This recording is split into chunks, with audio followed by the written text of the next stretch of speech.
Students السلام علیکم، کیسے ہیں آپ سب؟ امید ہے ٹھیک ہوں گے اور اپنی آن لائن کلاسز کی جو ریویژن ہے وہ باقاعدہ سے لے رہے ہوں گے اور اچھی طریقے سے اپنی ریویژن بھی کر رہے ہوں گے۔ جیسا کہ آپ لوگ جانتے ہیں کہ آج ہمارا جو ہے جو اردو کا لیکچر ہے وہ ہے قومی ہیرو، ٹھیک ہے۔ یہ چیپٹر ہم پڑھا بھی چکے ہیں اسکول میں بھی اور ہم آج اس کی ریویژن کریں گے۔ تو سب سے پہلے اس کے نئے الفاظ دیکھ لیں۔ چھلنی چھلنی ہونا، چھلنی چھلنی سوراخوں سے بھرا ہوا، دریغ، انکار، محاذ، لڑائی کی جگہ، جوہر، کمال، آنچ، مصیبت یا نقصان۔ فائز کہتے ہیں تکرر کو۔ یہ آپ لوگوں کے الفاظ ہیں، یہ اس لیے بتائے گئے ہیں کہ آپ لوگ جو ہے جب چیپٹر میں دوبارہ سب کو ریوائز کراؤں تو آپ لوگوں کے ذہن نشین ہو یہ الفاظ، کلیئر۔ سبق کا نام ہے ہمارا قومی ہیرو۔ انسان جہاں پیدا ہوتا ہے اس جگہ سے اسے فطری طور پر محبت ہوتی ہے، چاہے وہ اپنے ملک سے دور ہی کیوں نہ ہو، اور اپنے ملک میں رہتے ہوئے تو انسان اپنے ملک کے لیے تن من دھن کی قربانی سے بھی دریغ نہیں کرتا۔ ایسا شخص اپنے ملک کا قومی ہیرو کہلاتا ہے اور تاریخ میں ہمیشہ اس کا نام سنہرے حروف میں لکھا جاتا ہے۔ ہمارے ملک کی تاریخ ایسے لوگوں سے بھری پڑی ہے جنہوں نے وطن کی حفاظت کی خاطر اپنی جانوں کا نذرانہ پیش کیا۔ آئیے بچوں، آپ کو ایک ایسے قومی ہیرو کی کہانی سناتے ہیں جس نے اپنے ملک کی خاطر اپنی جان قربان کر دی لیکن اپنے ملک پر آنچ نہیں آنے دی، یعنی کہ اپنے ملک پر مصیبت یا ملک کو نقصان نہیں ہونے دیا۔ بچوں، اس قومی ہیرو کا نام کیپٹن راجہ محمد سرور شہید ہے۔ راجہ محمد سرور 10 نومبر 1910 کو تحصیل گوجرخان، ضلع راولپنڈی کے ایک چھوٹے سے گاؤں سنگوری میں پیدا ہوئے۔ ان کے والد راجہ محمد حیات خان برطانوی فوج میں ملازمت کرتے تھے۔ راجہ محمد سرور نے ابتدائی تعلیم سنگوری میں حاصل کی۔ انہوں نے مڈل اسکول کا امتحان پاس کیا۔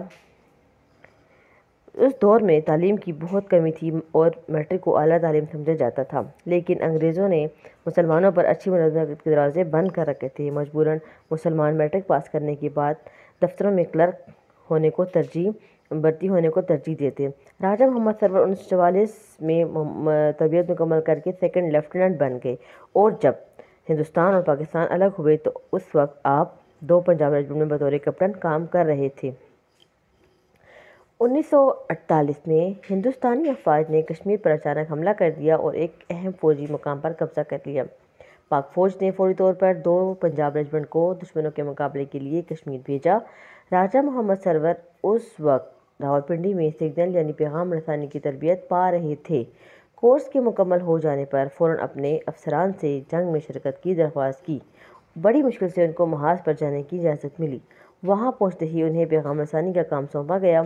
27 جولائی 1948 کو صبح 3:30 بجے محمد سرور کی بٹالین کو اوڑی کے محاذ پر اپنی بہادری کے جوہر دکھانے تھے۔ اس مقام پر ہندوستانی افواج نے بھاری مقدار میں اسلحہ و بارود جمع کر رکھا تھا اور پاکستانی فوج کے تمام راستے بند کر رکھے تھے۔ کیپٹن سرور اندھیرے میں اپنے ساتھیوں کو لے کر دشمن کے مورچے کے اتنے قریب پہنچ گئے کہ ان کا مورچہ صرف 50 گز کے فاصلے پر رہ گیا۔ جو ہی دشمنوں کو ان کے قریب آنے کا پتہ چلا، انہوں نے مشین گنوں اور توپوں سے فائرنگ شروع کر دی۔ اس کے نتیجے میں کئی جوان شہید ہو گئے اور بہت بری طرح زخمی ہوئے۔ کیپٹن راجہ محمد سرور شہید اگر بزدل ہوتے تو جان بچانے کے لیے اپنے پیچھے لوٹ آتے، لیکن وہ بہادر تھے، آگے ہی بڑھتے چلے گئے یہاں تک کہ دشمن کا مورچہ صرف ان سے 20 گز کے فاصلے پر رہ گیا تھا۔ اس مورچے کے ارد گرد دشمن نے کانٹے دار جھاڑیاں بچھائی ہوئی تھیں۔ کیپٹن سرور نے اپنے ساتھیوں کو دشمن پر دستی بموں اور مشین گنوں سے گولیاں برسانے کا حکم دیا۔ دشمن بھی لگاتار گولہ باری کر رہا تھا۔ اچانک ایک گولی کیپٹن سرور کے دائیں کندھے میں لگی جس سے ان کا دایاں ہاتھ بیکار ہو گیا۔ کیپٹن سرور رینگ کر آگے بڑھتے ہوئے کانٹے دار تار کو کاٹنے میں مصروف ہو گئے۔ اتنے میں باقی ساتھی بھی رینگ کر پہنچ گئے۔ ابھی وہ چند گز کے فاصلے پر تھے کہ دشمن نے ان پر اتنی گولیاں برسائیں کہ ان کا سینہ چھلنی چھلنی ہو گیا اور کیپٹن سرور شہید ہو گئے۔ ان کے ساتھیوں نے ان کی وجہ سے پہاڑی مورچے پر قبضہ کر لیا۔ اوڑی کی پہاڑی پر مورچے پر پاکستانی جھنڈا لہرانے لگا۔ اس عظیم قربانی پر انہیں پاکستان کے سب سے بڑے فوجی اعزاز نشان حیدر سے نوازا گیا۔ اس کہانی سے ہمیں یہ سبق ملتا ہے کہ ہمیں بھی اپنے پیارے وطن پاکستان سے اس طرح محبت کرنی چاہیے اور اعلیٰ تعلیم حاصل کر کے اپنے ملک کی ترقی میں اہم کردار ادا کرنا چاہیے۔ یہ چیپٹر اس لیے دہرایا گیا ہے آپ لوگوں کے لیے دوبارہ سے کہ جب آپ لوگوں کو عبارت دی جائے اس کے کوشچن آنسر آپ لوگ آسانی سے دے سکیں، کلیئر۔ لیکن میں پھر بھی آپ لوگوں کو تھوڑے سے کوشچن بتا دیتی ہوں کہ شاید یہ بھی آ سکتے پیپر میں۔ تاریخ میں کس کا نام سنہرے حروف میں لکھا جاتا ہے؟ تو تاریخ میں قومی ہیرو کا نام جو ہے وہ سنہرے حروف میں لکھا جاتا ہے، جو اپنے ملک کے لیے تن من دھن یا قربانی سے بھی دریغ نہیں کرتے، ٹھیک ہے۔ راجہ محمد سرور کس گاؤں میں پیدا ہوئے؟ راجہ محمد سرور سنگوری میں پیدا ہوئے۔ راجہ محمد سرور پنجاب ریجمنٹ میں کس عہدے پر کام کر رہے تھے؟ تو اس کا آنسر ہے راجہ محمد سرور پنجاب ریجمنٹ میں پنجاب ریجمنٹ میں بطور کیپٹن کام کر رہے تھے، کلیئر۔ پھر ہندوستانی افواج نے کس پاکستانی علاقے پر حملہ کیا؟ تو کشمیر پر، کلیئر۔ پھر ہے راجہ محمد سرور نے راولپنڈی میں کون سی تربیت پائی؟ ٹھیک ہے، سگنل یعنی پیغام رسانی کی تربیت پائی۔ انہوں نے کون سی تربیت پائی؟ سگنل یعنی پیغام رسانی کی تربیت پائی، کلیئر۔ اچھا جی، اس کے بعد ہے آپ لوگوں کے الفاظ متضاد ہیں: محبت، نفرت، پاس، دور، جنگ، امن، مشکل، آسان، بہادری، بزدلی، اور پھر ہے دشمن، دوست۔ یہ ہو گئے آپ لوگوں کے الفاظ متضاد۔ اب ہیں یہ جملے آپ لوگوں کو کاپی میں کروائے گئے ہیں: سنہرے حروف، ملازمت، اعلیٰ تعلیم اور تربیت لگاتار۔ یہ سب کے سب جملے آپ لوگوں کی کاپی میں ہیں، جو کاپی میں مینشن ہے وہ آپ لوگوں نے یاد کرنے ہیں۔ نیکسٹ چیپٹر ہے ہمارا رحمت للعالمین، ٹھیک ہے۔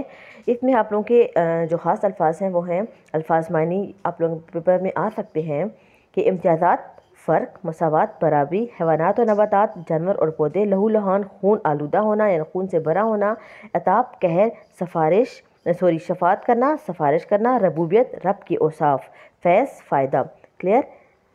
اب ہم چیپٹر کی طرف آتے ہیں، آپ لوگ یہ بھی غور سے سن لیں تاکہ آپ لوگوں کو اس کے کوشچن آنسر دینے میں کوئی مسئلہ نہ ہو، کیونکہ آپ لوگوں کا پتہ ہے کہ عبارت آپ لوگوں کسی بھی چیپٹر میں سے آ سکتی ہے، تو اس چیپٹر میں عبارت کو سالو کرنے کے لیے، حل کرنے کے لیے سب سے پہلے آپ لوگوں کا چیپٹر پہ صحیح عبور ہو کہ اس چیپٹر آپ لوگوں کو صحیح طریقے سے کلیئر اس کو یاد ہو، آپ لوگوں کو پتہ ہو کہ اس چیپٹر میں کیا چیز ہے۔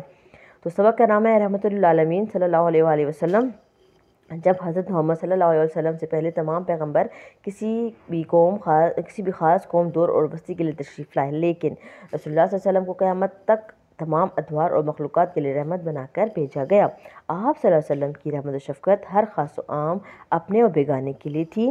دور جاہلیت میں اونچ نیچ کا اس قدر رواج تھا کہ بعض لوگوں کو خدائی کا درجہ دیا جاتا تھا، جبکہ بعض کے ساتھ حیوانوں سے بھی بدتر سلوک کیا جاتا تھا۔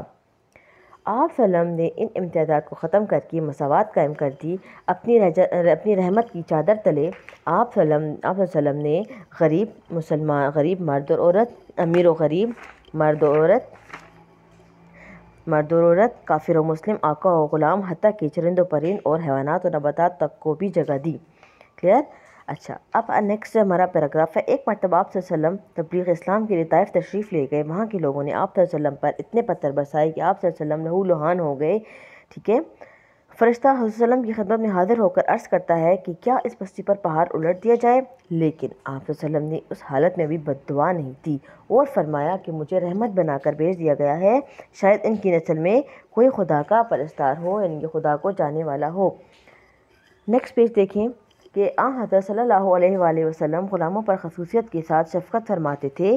آپ صلی اللہ علیہ وسلم فرمایا کرتے تھے کہ یہ تمہارے بھائی ہیں، جو خود کھاتے ہو ان کو کھلاؤ اور جو خود پہنتے ہو وہ ان کو پہناؤ۔ آپ صلی اللہ علیہ وآلہ وسلم کے حصے میں جو غلام آتے ان کو ہمیشہ آپ صلی اللہ علیہ وسلم آزاد فرما دیتے، لیکن وہ حضور صلی اللہ علیہ وسلم کے احسان و کرم کی تنظیم سے آزاد ہونا نہیں چاہتے تھے۔ زید بن حارثہ رضی اللہ عنہ آپ صلی اللہ علیہ وسلم کے غلام تھے۔ آپ صلی اللہ علیہ وسلم نے ان کو آزاد کرا دیا۔ ان کی ماں باپ انہیں لینے آئے تو انہوں نے جانے سے قطعاً انکار کر دیا اور آپ صلی اللہ علیہ وسلم کے زیر سایہ رہنے کو ترجیح دی۔ فتح خیبر کے موقع پر ایک یہودی عورت آپ صلی اللہ علیہ وسلم کو زہر ملا گوشت پیش کرتی ہے۔ آپ صلی اللہ علیہ وسلم کو بذریعہ وحی اطلاع ملتی ہے کہ یہودیہ اپنے جرم کا اعتراف کرتی ہے، اس کے باوجود رحمت عالم صلی اللہ علیہ وسلم اسے معاف کر دیتے ہیں، جس پر وہ عورت مسلمان ہو جاتی ہے۔ فتح مکہ کے موقع پر صحن کعبہ میں قریش مکہ کا اجتماع تھا۔ یہ لوگ سر جھکائے اپنے انجام کے بارے میں سوچ رہے تھے کہ یہ وہی لوگ ہیں جو آپ صلی اللہ علیہ وسلم کو جان سے مارنے کے منصوبے بناتے تھے اور مسلمانوں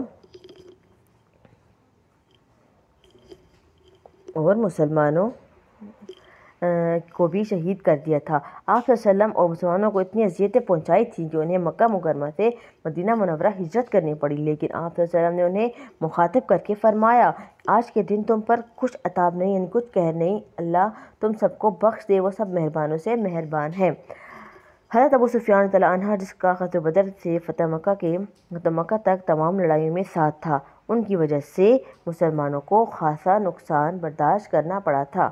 آپ صلی اللہ علیہ وسلم نے نہ صرف انہیں معاف کیا بلکہ فرمایا جو ابو سفیان کے گھر میں داخل ہو جائے گا وہ امن میں ہوگا۔ آپ صلی اللہ علیہ وسلم نے اپنے عزیز چچا حضرت حمزہ رضی اللہ عنہ کے قاتل وحشی کو بھی معاف کر دیا اور صرف اس قدر فرمایا کہ میرے سامنے نہ آیا کرنا کہ تمہیں دیکھ کر مجھے چچا کی یاد آتی ہے۔ حضرت محمد صلی اللہ علیہ وآلہ وسلم نہ صرف اس دنیا کے لیے رحمت بن کر آئے بلکہ آخرت میں بھی اپنی امت کے لیے شفاعت کریں گے۔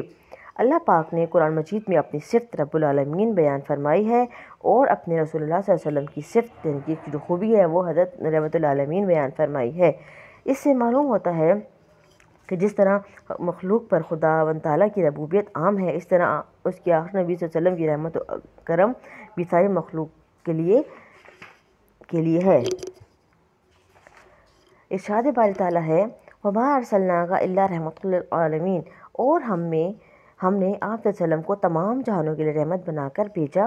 گویا آپ صلی اللہ علیہ وسلم کی نبوت اور اس دنیا میں آمد ہی دراصل اس دنیا اور دنیا والوں کے لیے رحمت کا باعث ہے۔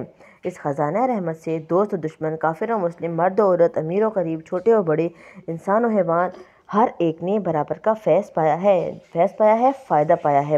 اسی وجہ سے آپ صلی اللہ علیہ وسلم کو تمام عالم انسانیت کے لیے نمونہ ہدایت و عمل قرار دیا گیا۔ ارشاد ربانی ہے لَقَدْ كَانَ لَكُمْ فِي رَسُولِ اللَّهِ أُسْوَةٌ حَسَنَةٌ، رسول اللہ صلی اللہ علیہ وسلم کی ذات پاک میں ہی تمہارے لیے بہترین نمونہ ہے۔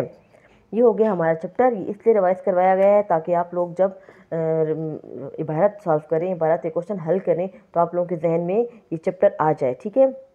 اس میں ہے دیے گئے الفاظ کی مدد سے جملے مکمل کرنے ہیں۔ ہم نے یہ ورڈز دیے گئے ہیں رحمت و شفقت، امتیازات، زیر سایہ، یہودی عورت، قریش مکہ، تو اس پہ ہم نے یہ فل کرنے ہیں۔ نمبر فرسٹ ہے آپ صلی اللہ علیہ وسلم کی ڈیش ہر خاص و عام کے لیے تھی، ڈیش میں آتا ہے رحمت و شفقت۔ آپ صلی اللہ علیہ وسلم نے ڈیش کو ختم کر کے مساوات قائم کر دی، امتیازات، ٹھیک ہے۔ حضرت زید بن حارثہ نے آپ صلی اللہ علیہ وسلم کے ڈیش رہنے کو ترجیح دی، ڈیش میں آتا ہے زیر سایہ۔ نمبر فورتھ ہے ڈیش آپ صلی اللہ علیہ وسلم کو زہر ملا گوشت پیش کرتی ہے، تو اس میں آتا ہے یہودی عورت، کلیئر۔ ففتھ ہے کہ فتح مکہ کے موقع پر صحن کعبہ میں قریش مکہ کا اجتماع تھا، کلیئر۔ تو یہ اس میں آتا ہے قریش مکہ۔ اب آپ لوگوں نے کیا کرنا ہے کہ اس چیپٹر میں جو دو چیپٹر پڑھائے ہیں اس کو آپ لوگوں کو اچھی طریقے سے پڑھنا بھی ہے اور اس کی جو مشقیں ہیں وہ بھی کرنی ہیں، الفاظ معنی بھی کرنے ہیں، اور اس کو ان دونوں میں سے کوئی سی عبارت لے کے اس کے 5 کوشچن لکھ کر اور 5 کے اپنے مرضی کے 5 سوال بنائیں، ایک پیراگراف لیں، 5 سوال بنائیں اور اس کے آنسر دیں، کلیئر۔ Okay, take care.